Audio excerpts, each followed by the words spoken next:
In this video, I want to demonstrate how to add the width mate as shown here. A width mate will center a feature of one part within the feature of another part. So in this case, I'm going to use the width mate to center my roll pin in the middle of this part. I'll start by deleting it.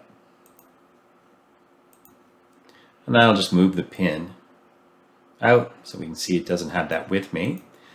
Next, from the assembly ribbon, I'll select mate. Select the advanced mates, and then I'll select a width mate.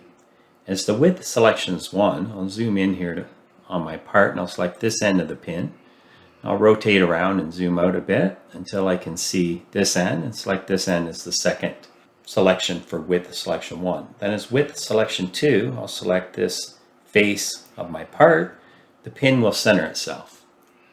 I'll accept that and close the mate window and look isometrically. So if I try and move the pin now, I can't, it just rotates within the concentric mate, and I've centered my pin about this part.